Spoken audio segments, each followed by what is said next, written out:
Hey everyone, so friend कैसे हैं आप सभी। आशा है आप सभी अच्छे होंगे, मस्त होंगे, स्वस्थ होंगे और जोर शोर से आप सभी की पढ़ाई चल रही होगी। सो गाइस, हमने डाइजेस्टिव सिस्टम में लास्ट लेक्चर में सीकम के एनाटॉमी को देख लिया था। नाउ आज के इस लेक्चर में हम वर्मीफॉर्म अपेंडिक्स के एनाटॉमी को देखेंगे। मोस्ट इंपॉर्टेंट टॉपिक है और अक्सर यूनिवर्सिटी एग्जाम में ये टॉपिक पूछा जाता है 5 मार्क्स में। कितने मार्क्स में पूछा जाएगा ये टॉपिक? 5 मार्क्स में पूछा जाएगा, है ना। अगर मैं एमपी एमएसयू की बात करता हूँ, अगर मैं किसकी बात करूं, एमपीएमएसयू जो कि एमपी की गवर्नमेंट यूनिवर्सिटी है, तो यहाँ पर 2021 पेपर में 5 मार्क्स में पूछा गया था क्या? Anatomy of appendix. ठीक है, तो मोस्ट इंपॉर्टेंट टॉपिक है, अक्सर ये यूनिवर्सिटी एग्जाम में पूछा जाता है। तो आपको मैं जो बता रहा हूँ उतना कंटेंट सफिशिएंट है। ठीक है, तो आपको ध्यान से लेक्चर को सुनना है। लेक्चर को देखने के बाद आपको क्या करना है, नोट्स को रिवाइज करना है। तो आपका ये जो मोस्ट इंपॉर्टेंट टॉपिक है वो क्या हो जाएगा, कवर हो जाएगा। ठीक है, चलिए तो सबसे पहले हम इसका क्या देख लेते हैं, इंट्रोडक्शन को देख लेते हैं। तो वर्मीफॉर्म वर्म शेप्ड, आप अगर आप क्या करेंगे, वर्मीफॉर्म अपेंडिक्स को देखेंगे तो इसका जो शेप है कुछ इस तरह से वर्म लाइक शेप आपको दिखाई देता है, इसीलिए इसे हम क्या बोलते हैं, वर्मीफॉर्म अपेंडिक्स बोलते हैं। Is a blind ending tube varying in length commonly about 9 centimetre, vary from 2 to 20 centimetre. और अगर आप इसकी लेंथ को देखेंगे तो इसकी जो लेंथ होती है वो 2 से लेकर 20 सेंटीमीटर तक क्या करती है, वेरी करती है। ठीक है, लेकिन मोस्ट कॉमनली लेंथ जो होती है वो कितनी होती है, 9 सेंटीमीटर मोस्ट कॉमन लेंथ होती है किसकी, अपेंडिक्स की। ठीक है, it is a vestigial organ, क्योंकि एडल्ट में क्या होता है, नॉन फंक्शनल होता है, इसीलिए ये क्या है, वेस्टिजियल ऑर्गन है। पार्ट्स ऑफ अपेंडिक्स की बात करते हैं तो यहाँ पर 3 पार्ट पाए जाते हैं। बेस होता है, बॉडी होती है और क्या होता है, टिप होता है। तो आप इस डायग्राम को देखिए तो आप यहाँ पर अप्रिशिएट कर पाएंगे, आपको यहाँ पर वर्म लाइक स्ट्रक्चर दिखाई दे रहा है जिसे हम क्या बोलते हैं, अपेंडिक्स बोलते हैं। अगर मैं इसी को इधर इनलार्ज करके बनाऊं तो कुछ इस तरह से, कुछ इस तरह से आपको क्या दिखाई देता है, वर्म लाइक स्ट्रक्चर आपको दिखाई देता है। तो आप इसको देखेंगे तो यहाँ पर 3 पार्ट होते हैं। एक तो यहाँ पर क्या होता है, बेस प्रेजेंट होता है ना, जो कि मोस्ट फिक्स्ड पार्ट होता है किसका, अपेंडिक्स का। यहाँ पर आपको क्या दिखाई देता है, टिप दिखाई देता है, और इसके बीच वाला जो पार्ट होता है इसे हम क्या बोलते हैं, बॉडी बोलते हैं। ठीक है, तो इस तरह से यहाँ पर कितने पार्ट प्रेजेंट होते हैं, 3 पार्ट प्रेजेंट होते हैं।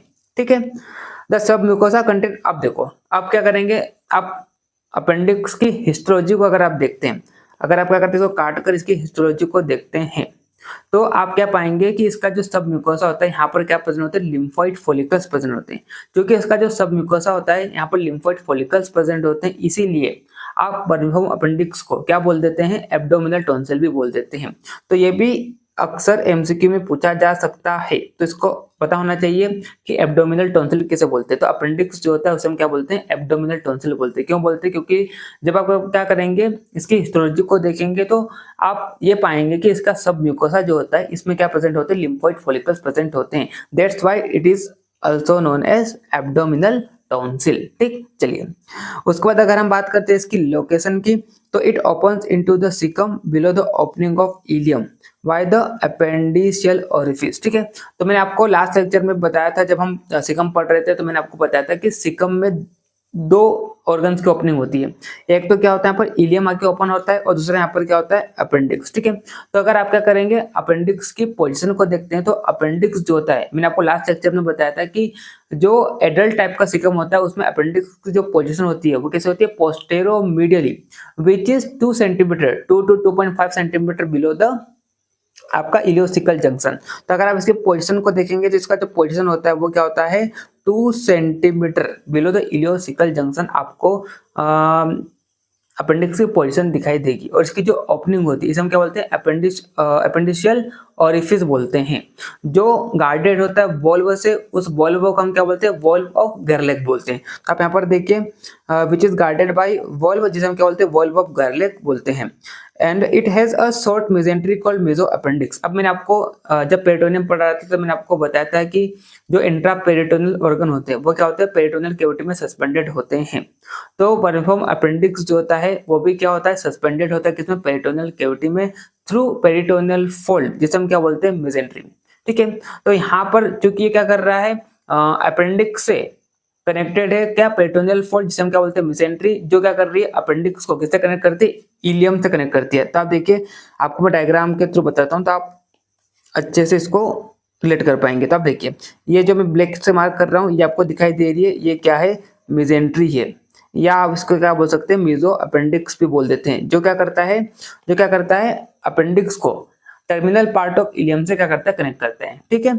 और इसी फॉल्ट के थ्रू क्या होती है, आपकी जो अपेंडिक्स जो होती है वो क्या होती है, सस्पेंडेड रहती है, ठीक। चलिए उसके बाद अगर हम बात करते हैं, हाँ अब मैंने आपको क्या बताया था कि अपेंडिक्स जो होता है इसमें कितने पार्ट प्रेजेंट होते हैं, 3 पार्ट प्रेजेंट होते हैं। तो अगर मैं इसकी बेस की बात करता हूं तो base of appendix is attached to the postero medial wall of the caecum 2 centimetre below the ileocaecal junction. तो आप यहाँ पर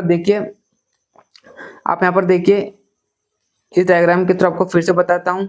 तो ये क्या है, इसका बेस है, इसकी क्या बॉडी है और ये इसका क्या टिप है, ठीक है। तो अगर आप बेस को देखेंगे तो इसका बेस जो है, आपको इसकी लोकेशन को देखेंगे तो कहाँ पर लोकेटेड है, postero medial part of the caecum, और which is 2 centimetre below the ileocaecal junction, ठीक है। उसके बाद देखो, उसके बाद यहाँ पर एक पॉइंट दिया गया है जिसे हम क्या बोलते हैं, मैक बर्नेस पॉइंट। अब ये मैक बर्नेस पॉइंट क्या होता है, on the surface the base of the appendix lies at the McBurney's point, ठीक है। तो मैक बर्नेस पॉइंट जो होता है वह पॉइंट होता है जहां पर आपको क्या देखने को मिलेगी, अपेंडिक्स का बेस देखने को मिलेगा। मतलब अपेंडिक्स के बेस की जो लोकेशन होती है आपको कहां पर देखने को मिलेगी, मैक बर्नेस पॉइंट पर देखने को मिलेगी। अब ये मैक बर्नेस पॉइंट क्या होता है, तो देखिए मैं यहाँ पर बनाता हूँ आपके लिए क्या, एब्डोमिनल कैविटी बनाता हूँ, ठीक है। ये क्या है, आपकी एब्डोमिनल कैविटी है, ठीक है। और ये आपका क्या है, एंटेरियर सुपेरियर इलियक स्पाइन है। This is anterior superior iliac spine. और ये आपका क्या है, अम्बलाइकस है, ठीक है। तो आप क्या करते हैं, ये जो एंटेरियर सुपेरियर इलियक स्पाइन है और अम्बलाइकस है, यहाँ पर आप क्या करते हैं, एक लाइन खींचते हैं, है ना, और इधर भी आप मान लो लाइन खींच दो। तो ये जो लाइन होता है इसे हम क्या बोलते हैं, इस लाइन को हम क्या बोलते हैं, यहाँ पर देखिए इस लाइन को हम क्या बोलते हैं, राइट स्पाइनो अम्बलाइकल लाइन। तो ये चूंकि राइट वाला साइड है तो ये क्या हो जाएगा, राइट स्पाइनो अम्बलाइकल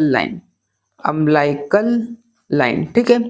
तो ये जो आपका मैक बर्नेस पॉइंट जो होता है, ये आपका मैक बर्नेस पॉइंट ये क्या करता है, ये जो राइट स्पाइनो अम्बलाइकल लाइन जो है इसे 2 पार्ट में डिवाइड करता है, कुछ इस तरह से।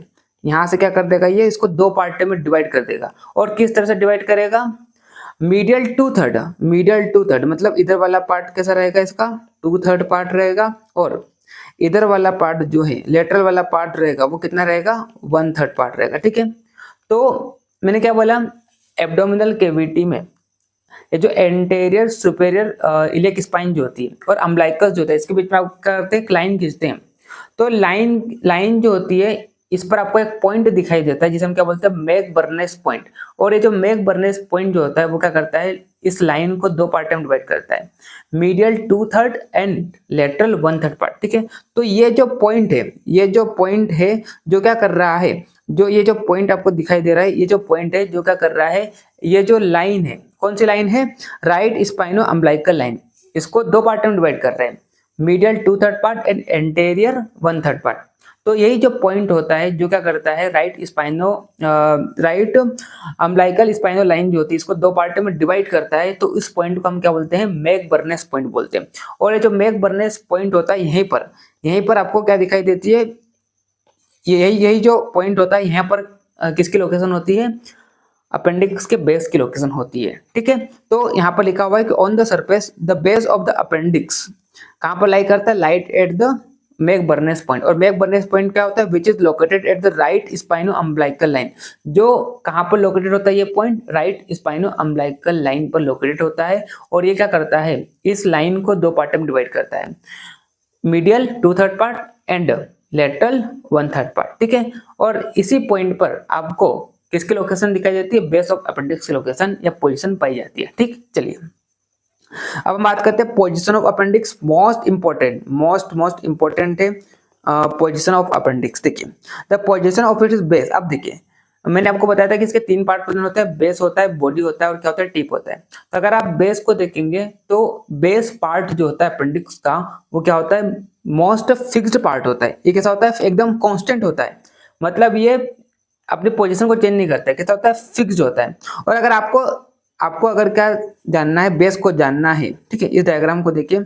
अगर आपको क्या करना है, इस बेस को आपको आइडेंटिफाई करना, तो कैसे आप आइडेंटिफाई करेंगे कि आपकी जो तीनिया कोलाई, ये देखिए आपको ये जो 3 रिबन बेन लाइक स्ट्रक्चर आपको दिखाई दे रहे हैं, ये जो तीनिया कोलाई है ना, ये जो तीनिया कोलाई है इसका स्टार्टिंग पॉइंट जो है, इसका जो ये जो तीनिया कोलाई है ये आपको दिखाई दे रही है तीनिया कोलाई, तो तीनिया कोलाई का जो स्टार्टिंग पॉइंट है वहीं पर आपको क्या दिखाई देता है, अपेंडिक्स का बेस दिखाई देता है। तो अगर आपको सर्जरी के दौरान आइडेंटिफाई करना है किसको, अपेंडिक्स को, तो आप क्या कर लिए उसके बेस को आइडेंटिफाई कीजिए, है ना। उसके बेस को आइडेंटिफाई कैसे करेंगे, तो आप तीनिया कोलाई जो है उसको देखेंगे उसके स्टार्टिंग पॉइंट को, तो वहीं पर आपको क्या दिखाई देगा, बेस ऑफ अपेंडिक्स दिखाई देगा, ठीक है। तो ये जो बेस ऑफ अपेंडिक्स जो होता है वो कैसा होता है, कांस्टेंट होता है, ये कैसा होता है, फिक्स्ड पार्ट होता है किसका, अपेंडिक्स का। बाकी के जो 2 पार्ट होते हैं, है ना, बाकी के जो 2 पार्ट होते हैं, एक तो क्या हो गया आपका, एक तो आपका टिप हो गया और दूसरा क्या हो गया, बॉडी हो गया। तो ये क्या करते हैं, अपनी पोजीशन को चेंज करते हैं और इसके पोजीशन के अकॉर्डिंग ही हम क्या करते हैं, अपेंडिक्स की पोजीशन को डिफाइन करते हैं। तो आप देख सकते हैं ये जो इन दोनों के कारण आपका जो अपेंडिक्स है वो टुवर्ड्स द पेल्विक फॉरवर्ड कर सकता है ना, या तो फिर सिकम के पीछे भी ये जा सकता है या सिकम के नीचे भी आ सकता है, ठीक है, या टुवर्ड्स द स्प्रिन की तरफ भी क्या कर सकता है, ये फेस कर सकता है, ठीक है। तो इसका ये जो पॉइंट होता है, एक तो टिप वाला पार्ट हो गया और दूसरा क्या हो गया, बॉडी। ये कैसे होते हैं, अपनी पोजीशन को चेंज करते हैं। तो इसकी पोजीशन को मतलब बॉडी और ये जो टिप है इसकी पोजीशन के अकॉर्डिंग ही हम क्या करते हैं, अपेंडिक्स की पोजीशन को डिफाइन करते हैं। तो आप देखिए यहाँ पर तो इस तरह से देखिए आप यहाँ पर मैंने क्या बोला कि बेस जो होता है कैसा होता है, कांस्टेंट होता है in relation to the caecum. अगर सिकम के रिलेशन में देखें तो बेस जो होता है कैसा होता है, कांस्टेंट होता है और फिक्स्ड पार्ट होता है। Located at McBurney's point, जैसे कि मैंने आपको बताया था कि बेस जो होता है वो कहाँ पर लोकेट होता है, मैक बर्नेस पॉइंट पर लोकेटेड होता है और कैसा होता है, मोस्ट फिक्स्ड पार्ट होता है, कांस्टेंट पार्ट होता है ना। द बॉडी एंड टिप जो होती है क्या करती है, इसकी पोजीशन को चेंज करती है। और बॉडी और इसकी जो टिप है, बॉडी बोल लो या टिप बोल लो, है ना, मतलब बॉडी और या तो फिर टिप, इसकी पोजीशन जहां पर होगी उसके अकॉर्डिंग हम क्या करेंगे, अपेंडिक्स की पोजीशन को डिफाइन करेंगे। तो इसके अकॉर्डिंग यहाँ पर 5 तरह की आपको पोजीशन दिखाई देती है अपेंडिक्स की। या तो क्या होगा, रेट्रोसिकल होगा, या तो क्या होगा, पेल्विक पोजीशन होगा, या तो क्या होगा, प्रो मॉन्टेरिक होगा, या तो फिर क्या होगा, सब सिकल होगा, या तो फिर क्या होगा, स्प्लेनिक होगा, ठीक है। तो अगर मैं बात करता हूँ इसके रेट्रोसिकल की बात करता हूँ, तो रेट्रोसिकल पोजीशन में क्या हो जाएगा कि आपका जो अपेंडिक्स है वो कहाँ पर चल जाएगा, पीछे चल जाएगा, किसके, सिकम के। तो आप इस डायग्राम को देखिए तो आप अप्रिशिएट कर पाएंगे। इस डायग्राम को देखिए, ये आपको दिखाई दे रहा है, ये मैं पिंक से मार्क कर रहा हूँ, यहाँ पर आपको दिखाई दे रहा है कि जो अपेंडिक्स जो है वो कहाँ पर चल गया, सिकम के पीछे चल गया। अगर आप सर्जरी के दौरान इस तरह के अपेंडिक्स को देखेंगे तो आपको क्या करना पड़ेगा, सबसे पहले तो उसके बेस को जानिए। और कैसे जानेंगे आप बेस को, तीनिया कोलाई की स्टार्टिंग पॉइंट को आप देख लीजिए, तो वहां पर आपको क्या दिखाई देगा, बेस दिखाई देगा। उसके बाद आप क्या करेंगे, सिकम के पीछे अगर आप क्या करते हैं, ढूंढते हैं, तो आपको क्या दिखाई देगा, अपेंडिक्स दिखाई देगा। तो अगर आपका अपेंडिक्स जो है वो किधर चल जाता है, पीछे चल जाता है, किसके, सिकम के पीछे, तो इस तरह के अपेंडिक्स को हम क्या बोलते हैं, रेट्रोसिकल बोलते हैं या रेट्रोसिकल पोजीशन बोलती है। मतलब इस तरह की पोजीशन जो होती है इसे हम क्या बोलते हैं, रेट्रोसिकल पोजीशन, या इसे हम क्या बोलते हैं, 12 o'clock पोजीशन भी इसे हम बोल देते हैं। अब यहाँ पर 11 o'clock लिखा है तो थोड़ा सा डिफर करता है अलग अलग बुक में, लेकिन यहाँ पर क्या होता है, इस पोजीशन को अगर देखें मोस्ट करेक्टली तो क्या होता है, 12 o'clock पोजीशन बोलते हैं, ठीक है। चलिए, तो पहली पोजीशन क्या हो गई, रेट्रोसिकल। यहाँ पर क्या हो जाएगा, अब ये क्या होती है, मोस्ट कॉमन, मतलब 60 to 70% पोजीशन जो होती है अपेंडिक्स की वो कौन सी पोजीशन होती है, रेट्रोसिकल पोजीशन होती है, जिसमें अपेंडिक्स जो होता है क्या होता है, सिकम के पीछे चल जाता है, बिहाइंड द सिकम। और इस तरह की पोजीशन को हम क्या बोलते हैं, 12 o'clock पोजीशन भी बोलते हैं। दूसरा हम बात करते हैं पेल्विक, तो यहाँ पर क्या होता है, लाइज टुवर्ड द पेल्विस, मतलब यहाँ पर क्या होगा, आपका जो अपेंडिक्स जो है या इसकी जो टिप है वो फेस करेगी किधर, टुवर्ड द पेल्विस। तो आप देखिए यहाँ पर डायग्राम में आप अप्रिशिएट कर पाएंगे, ये जो येलो कलर का आपको स्ट्रक्चर दिखाई दे रहा है, ये जो मैं ग्रीन से मार्क कर रहा हूँ, ये क्या है, इस तरह की जो पोजीशन होती है हम क्या बोलते हैं, पेल्विक पोजीशन या 5 o'clock पोजीशन बोलते हैं। तो यहाँ पर आप देखिए इसका जो टिप है वो किधर फेस कर रहा है, पेल्विस की तरफ फेस कर रहा है, ठीक है। तो इस तरह की पोजीशन जो होती है हम क्या बोलते हैं, पेल्विक पोजीशन बोलते हैं, ठीक है। तीसरे पोजीशन आप देख सकते हैं, तीसरी पोजीशन जो है प्रोमेंट्रिक देखिए तो आपका जो अपेंडिक्स है उसकी पोजीशन जो होती है कुछ इस तरह से होती है, इधर की साइड, ये प्रोवेंट्रिक की तरफ फेस करती है इस तरह से। और इस तरह की पोजीशन को हम क्या बोलते हैं, 3 o'clock पोजीशन भी बोलते हैं, 3 o'clock पोजीशन भी बोलते हैं। ठीक है, चौथी अगर हम बात करते हैं तो अगर मान लो अपेंडिक्स जो वो क्या हो जाए, सिकम के नीचे आ जाए, बीनीथ द सिकम आ जाए, तो देखिए आप यहाँ पर कुछ इस तरह से, कुछ इस तरह से अगर मान लो सिकम जो हो जाए वो क्या हो जाए, नीचे आ जाए, ये देखिए, तो इसे हम क्या बोलते हैं, सबसिकल, या इसे हम क्या बोल देते हैं, 6 o'clock पोजीशन भी बोल देते हैं। ठीक है, इसे हम क्या बोल देते हैं, 6 o'clock पोजीशन भी बोल देते हैं, जो इंग्वाइनल लिगामेंट की तरफ फेस करता है। ठीक है, उसके बाद अगर हम बात करते हैं स्प्लेनिक, स्प्लेनिक की बात करते हैं, तो स्प्लेनिक में क्या होगा, आपका जो अपेंडिक्स है, इसकी जो टिप है वो किधर फेस करेगी, स्प्लिन की तरफ फेस करेगी।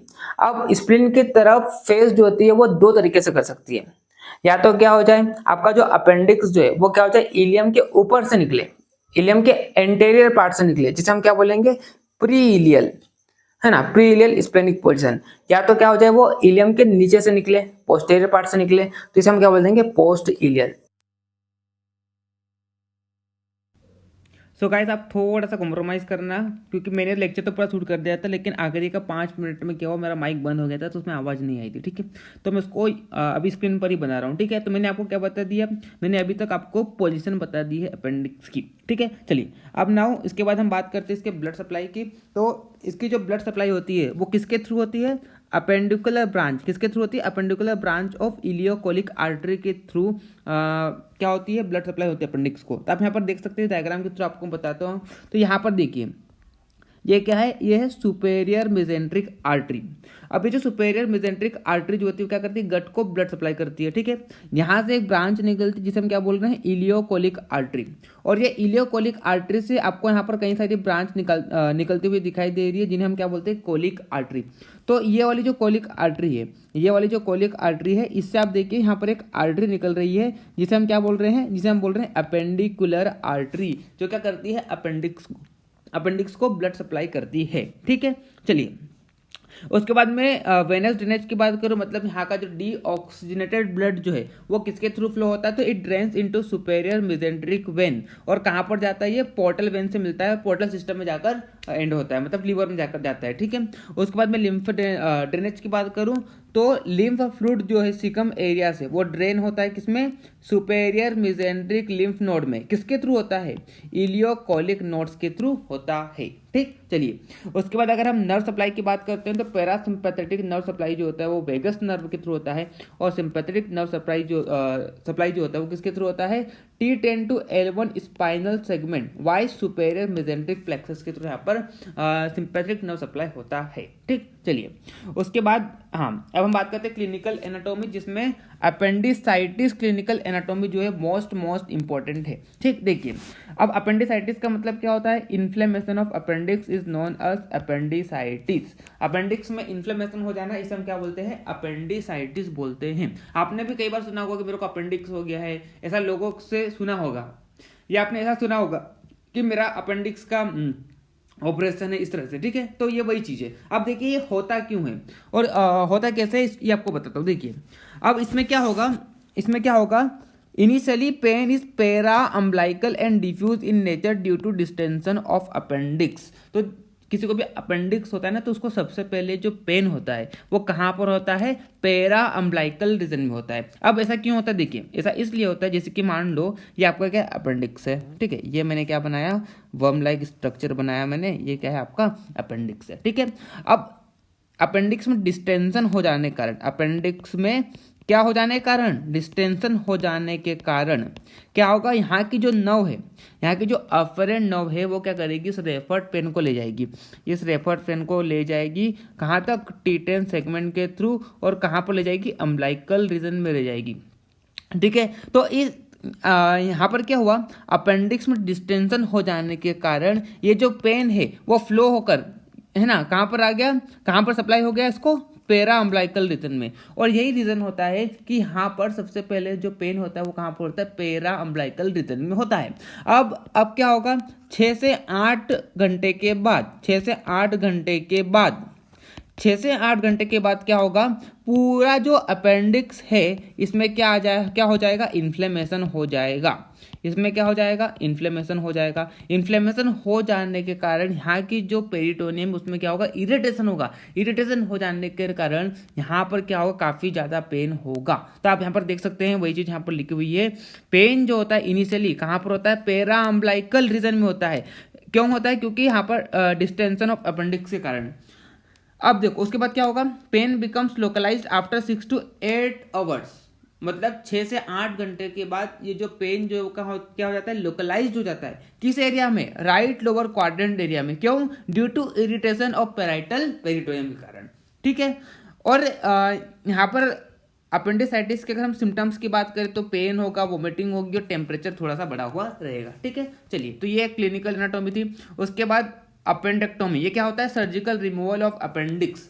अपेंडिक्स के दौरान अगर मान लो आपका अपेंडिक्स बढ़ गया है ना, ऐसा बोलते हैं ना, अपेंडिक्स बढ़ गया। अपेंडिक्स बढ़ गया मतलब क्या हुआ, वही है कि अपेंडिक्स में क्या हो गया है, स्वेलिंग हो गई है। ठीक है, जिस कारण यहाँ पर क्या हो रहा है, इस एरिया में काफी ज्यादा पेन हो रहा है। तो अपेंडिक्स जब हो जाता है तो उस समय क्या करते हैं, सर्जिकल रिमूवल कर देते हैं, जिस कंडीशन को हम क्या बोलते हैं, अपेंडिक्टोमी बोलते हैं। ठीक है, तो इस तरह से मैंने आपको यहाँ पर आज अपेंडिक्स पढ़ा दिया है। मोस्ट इंपॉर्टेंट टॉपिक है, अक्सर 5 नंबर में पूछा जाता है। अगर मैं एमपीएमएसयू की बात करूँ तो एमपीएमएसयू में भी 2021 पेपर में पूछा गया था और बार बार यूनिवर्सिटी एग्जाम में पूछा जाता है। ठीक है, तो जितना मैंने आपको कंटेंट दिया है उतना ही आपको करना है, मोर देन सफिशिएंट है। इसके अलावा आपको बिल्कुल भी कुछ नहीं करना है। आई होप आपको लेक्चर पसंद आया होगा। तो मिलते हैं नेक्स्ट लेक्चर में, तब तक के लिए okay bye, see you again.